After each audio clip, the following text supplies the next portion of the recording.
Iran is the modern successor of Persia and a major regional power in the Middle East, which challenges the Western dominated power.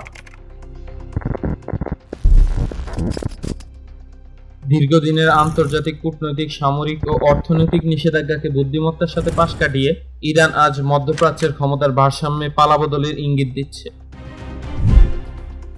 পশ্চিমা আধিপত্যের ভিত নাড়িয়ে তারা প্রমাণ করেছে বহুপাক্ষিক চাপে ঘিরে রাখলেও নিজস্ব সামরিক সক্ষমতা আর আঞ্চলিক প্রভাব বিস্তারের ক্ষমতা কতটা দৃঢ় হতে পারে। هنوز درست نتوانستن بفهمن این رو ما باید به اینها بفهمونیم। একদিকে ইরান ইসরায়েলকে বারবার চাপে ফেলছে এবং রীতিমতো ইসরায়েলকে যুদ্ধ আর কূটনৈতিক মঞ্চে ইঁদুর দৌড় দেওয়াচ্ছে। অন্যদিকে বিশ্ব রাজনীতির মঞ্চে মার্কিন যুক্তরাষ্ট্রের একক প্রভাবকে চ্যালেঞ্জ করে মধ্যপ্রাচ্যের গণিতকে জটিল করে তুলেছে। কিন্তু আক্ষরিক অর্থে ইরান কতটা শক্তিশালী? প্রিয় দর্শক, চলুন ইরানের ভূ রাজনীতি, সামরিক সক্ষমতা আর মধ্যপ্রাচ্যের ভারসাম্য বিন্দুর পালাবদল নিয়ে আলোচনা করি। আধুনিক ইরান প্রাচীন পারস্য সাম্রাজ্যের একমাত্র যোগ্য উত্তরসূরি। ইরান পশ্চিম এশিয়ার কেন্দ্রবিন্দুতে অবস্থিত, যা ইরানকে এক অনন্য ভূ রাজনীতি দান করেছে।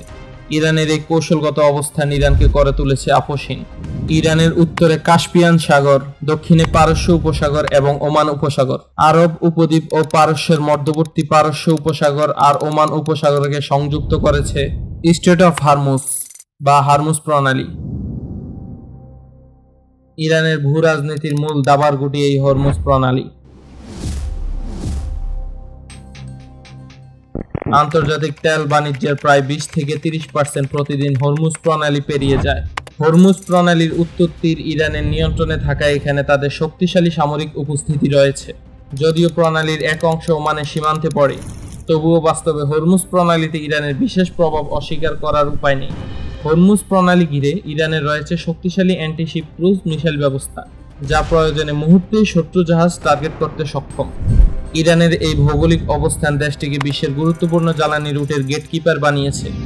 ইরান যদি হরমুজ প্রণালী বন্ধের হুমকি কার্যকর করে, তাহলে বিশ্ব তেল বাজারে তাৎক্ষণিক অস্থিরতা দেখা দেবে এবং এর ফলে নাটো, যুক্তরাষ্ট্র ও আরব উপসাগরীয় দেশগুলোর সঙ্গে বড় ধরনের সামরিক সংঘাতের ঝুঁকি তৈরি হবে। অর্থাৎ মধ্যপ্রাচ্যের রাজনীতি আর বিশ্ব কূটনীতির গতিপথে ঠিক করবে হরমুজ প্রণালীর ঢেউ শান্ত থাকবে না উত্তাল হবে।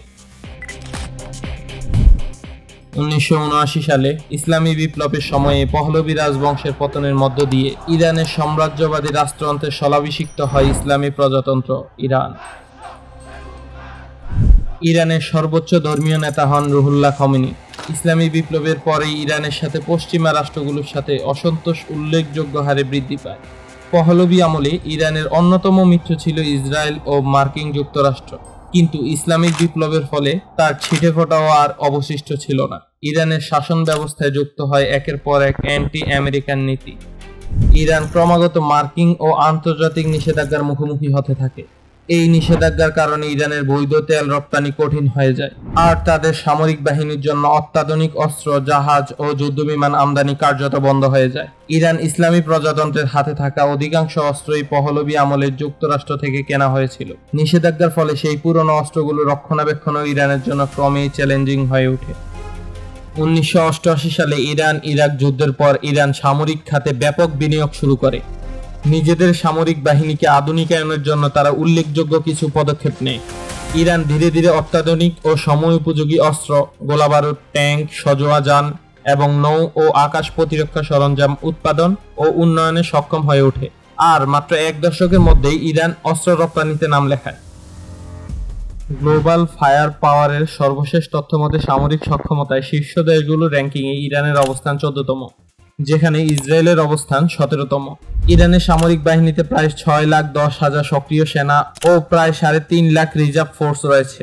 ইরানের সামরিক কাঠামোর সবচেয়ে গুরুত্বপূর্ণ অংশ হল IRGC, Islamic Revolutionary Guard Corps. ইরানের উপর যে কোনো বিদেশি হামলা বা হস্তক্ষেপ মোকাবেলায় এই আইআরজিসি সবচেয়ে গুরুত্বপূর্ণ ভূমিকা পালন করে। ইরানের মোট সামরিক বিমানের সংখ্যা 551টি। এর মধ্যে যুদ্ধবিমান আছে 186টি, অ্যাটাকিং বিমান 23টি, পরিবহন বিমান 86টি এবং প্রশিক্ষণ বিমান 102টি।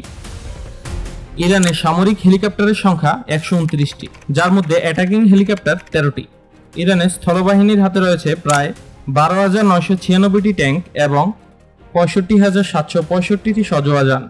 এছাড়া ইরানের কাছে 775টি MLRS এবং 580টি স্বচালিত আর্টিলারি রয়েছে। গ্লোবাল ফায়ার পাওয়ারের তথ্য অনুযায়ী মধ্যপ্রাচ্যের সবচেয়ে শক্তিশালী নৌবাহিনী ইরানের। ইরানের কাছে রয়েছে মোট 101টি যুদ্ধজাহাজ, যার মধ্যে রয়েছে 7টি ফ্রিগেট ও 21টি টহল জাহাজ। ইরানের নৌবহরে 19টি সাবমেরিনও রয়েছে। এছাড়া ইরানের নিজস্ব প্রযুক্তিতে তৈরি অ্যান্টিশিপ ক্রুজ মিসাইলও পরিচালনা করে, যা তাদের নৌ ক্ষমতাকে আরও শক্তিশালী করে তোলে। 1980 থেকে 1988 সাল পর্যন্ত ইরান ইরাকের সাথে এক দীর্ঘ ও অনিশ্চিত যুদ্ধে জড়িয়ে পড়েছিল। ইরাকের ছোড়া স্কট মিসাইলের জবাবে ইরান ছিল নির্বিকার। ইরানের কাছে ইরাকের মিসাইলের বিপরীতে কোনো জবাব ছিল না। ইরান বুঝতে পারে মধ্যপ্রাচ্যের মতো অস্থিতিশীল অঞ্চলে টিকে থাকতে হলে আধুনিক ক্ষেপণাস্ত্র ও কার্যকরী আকাশ প্রতিরক্ষার কোনো বিকল্প নেই। কিন্তু পশ্চিমা নিষেধাজ্ঞা ও আন্তর্জাতিক চাপের কারণে এই লক্ষ্য অর্জন করা ইরানের জন্য খুব সহজ ছিল না।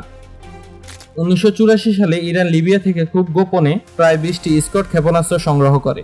এরপর চীন ও উত্তর কোরিয়া থেকে স্কট ডেরিভেটিভস ও লাঞ্চারও সংগ্রহ করে। ইরান এই সোভিয়েত স্কট ক্ষেপণাস্ত্রগুলো রিভার্স ইঞ্জিনিয়ারিং করে নিজস্ব প্রযুক্তিতে শাহাব 1 ও শাহাব 2 নামে দুটি স্বল্প পাল্লার ক্ষেপণাস্ত্র উৎপাদনে সফল হয়। এই পদক্ষেপ ইরানের আকাশ প্রতিরক্ষা ও ক্ষেপণাস্ত্র প্রযুক্তিতে এক নতুন বিপ্লবের সূচনা করে। ইরানের কাছে প্রায় 14 ভেরিয়েন্টের ব্যালিস্টিক ক্ষেপণাস্ত্র রয়েছে। এর মধ্যে ফাত্তাহকে তারা হাইপারসনিক ক্ষেপণাস্ত্র হিসেবে দাবি করছে। এছাড়া ইরানের কাছে রয়েছে 7 ধরনের ক্রুজ ক্ষেপণাস্ত্র। ইরানের ক্ষেপণাস্ত্র বহরে রয়েছে সেজিল, খোরামশাহ ও সৌমার এর মতো শক্তিশালী মিসাইল। ইরান নিজস্ব স্যাটেলাইট রকেট লঞ্চার প্রযুক্তিও পরিচালনা করছে। ইরানের ক্ষেপণাস্ত্র কর্মসূচি অত্যন্ত গোপনীয় হলেও ধারণা করা হয় তাদের কাছে বিভিন্ন পাল্লার প্রায় 3000-এর বেশি ক্ষেপণাস্ত্র রয়েছে। ইরান নিজেদের ড্রোন প্রযুক্তিও তৈরি করে। ইরানি ড্রোন প্রোগ্রাম হলো দুনিয়ার সবচেয়ে সস্তা অথচ ভয়ঙ্কর আক্রমণ হাতিয়ার।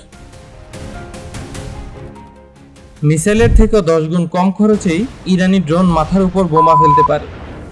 ইরানের শাহেদ সিরিজের ড্রোন রাশিয়া ইউক্রেন যুদ্ধে সর্বোচ্চ সফলতা দেখিয়েছে। শাহেদ 129 অত্যন্ত শক্তিশালী ড্রোন, 24 ঘন্টার বেশি সময় আকাশে উঠতে পারে এবং গাইডেড বোমা বহন করতে পারে। ইরানের আকাশ প্রতিরক্ষা ব্যবস্থা অত্যন্ত শক্তিশালী। ইরানের আকাশ প্রতিরক্ষা ব্যবস্থা মধ্যপ্রাচ্যের সবচেয়ে বড় ও সবচেয়ে জটিল নেটওয়ার্কগুলোর মধ্যে একটি। ইরান তাদের পরমাণু প্রকল্প নিয়ে খুব দ্রুত ও সর্বোচ্চ গোপনীয়তার সঙ্গে কাজ চালিয়ে যাচ্ছে।